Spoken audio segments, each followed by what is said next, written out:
Hey guys, welcome back to the channel. Well, today we're going to talk about toothpicks, and it's pretty cool because I got a new one, which is at the top of the board there. But let's go over these because they're all different sizes, which makes it pretty unique and pretty awesome. This was the first toothpick I got. This is a Rough Rider Tiny Toothpick. This was in their titanium series. So you have this knife blade that's coated with the titanium, 440 stainless underneath there. But yeah, it's just really cool. And these were solid black covers, but they have, with time and age, they have grayed out really nicely. And it's a sweet little knife. You can get all fingers on this if you try, or you can have your pinky just curl up at the end. You have this really sharp, pokey kind of knife, which is, or blade that is really nice for opening packages and stuff like that. You can put your finger out on it if you want to use it as a depth gauge, or you can choke up on it quite a bit. But yeah, it's kind of cool. I did use it in my small summer challenge, and I was able to use it for all my needs for an entire week with little to no issues whatsoever. It works just fine, and I thought it was a really neat addition. It's one of those patterns that you always say, you know, I probably should pick up some more of these. Now, the tiny toothpick is made by Case and Rough Rider and stuff. These are actually very collectible. A lot of collectors like to collect this pattern. I think because it's nice and small, and you can get it with some cool covers. Also, you can get the end of the horn. This one is decorated and lined. This one is lined, and this one is unlined. So you can basically get them different ways depending on how you want to have the knife. Of course, the bolsters up here also can be decorative or not. As you can see, the small little pinch, and these are threaded at the top. This one, of course, having the R for Rough Rider. So it's definitely a cool knife. They fit in the pocket really well. When you have them in hand, I mean, there's like no kind of sharp edges or something. There's nothing to catch on when you have it folded. It is kind of neat. Now, the one thing you'll notice is that these blades almost always are going to be, you know, off to the side one way or another. They all seem like they're pretty thin stock, and that's where you're going to run into issues with the blades getting heated up when they're putting swedges on them and everything else. So you may notice that they are not perfectly centered or whatever, but definitely a very handy knife, and one that you should look at if you're into carrying a smaller knife for EDC. I would compare it in size to a peanut, and we'll measure some stuff here in a second. This one is from Shat & Morgan, and this was a knife that I found in an antique store. And if I remember right, it has the year on it, which was I think 2005. Let's see here. I think so. But yeah, it's ATS 34, file and wire tested.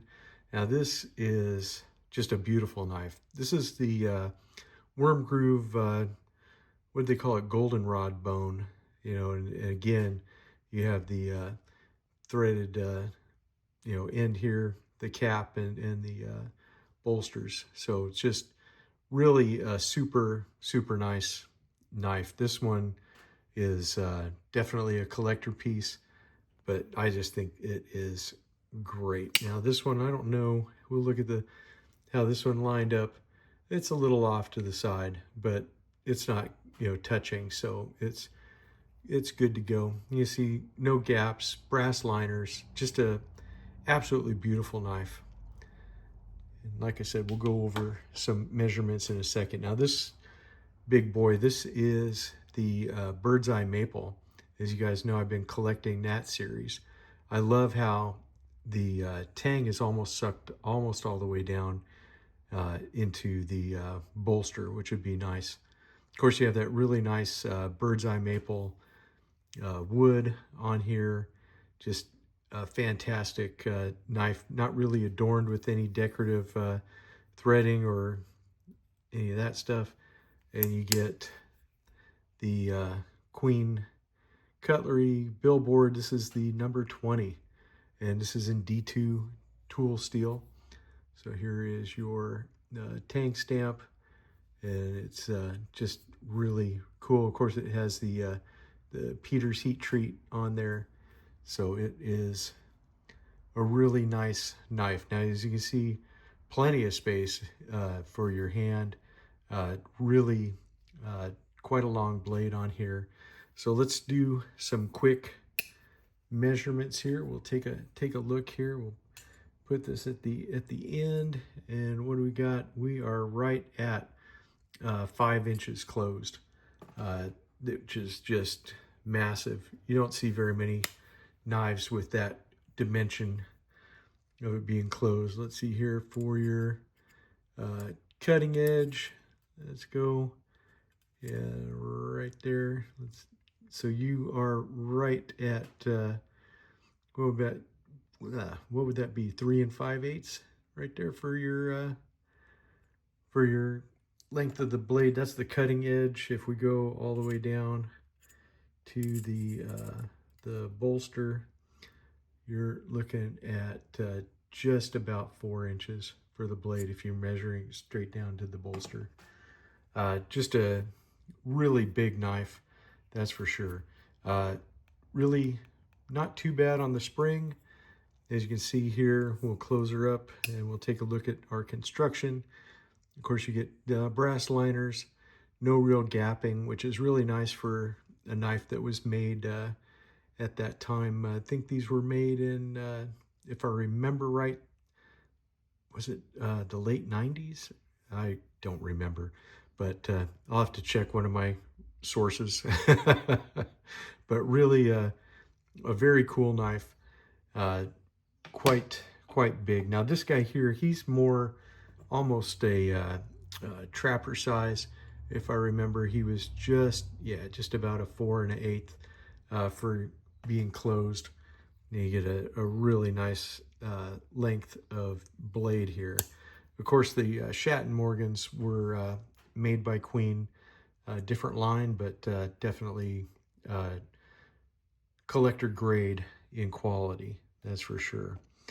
We'll open this one up here too, and I mean, you'll see just how really monstrous this one is compared to just the one that's just slightly smaller than it. And then these guys are 3 inches closed, and we'll go right there.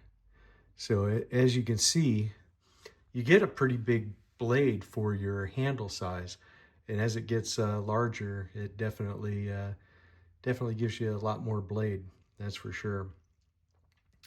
All right, guys, well, that's it for this toothpick comparison. Really kind of a fun pattern to get into, one that they just don't make very many of the larger size ones. I don't think they're going to make any more of the 5-inch ones. So as you find those on the secondary market, you might want to definitely take a look at those and buy them. The ones for, the 4-inch model or 4 1/8, I mean, those are a little more common. You'll be able to find those. The 3-inch one is completely common. Those are going to be found just about anywhere. So that's one that you definitely want to look into. You should be able to find those. If you want to try the pattern, do that. And then, of course, there's fishing knives that are in the toothpick pattern as well. But these are different than fishing knives for sure, although they could be used for that service. But what great knives. What can I say? All right, guys. Well, that's it for this one. I hope I helped interest you in the toothpick pattern.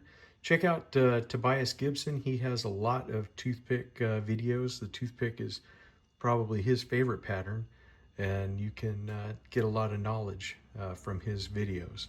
Mine is just a very slight preview of everything you can dig into on this particular pattern. Alrighty, well, we'll see you in the next one. Have a good one.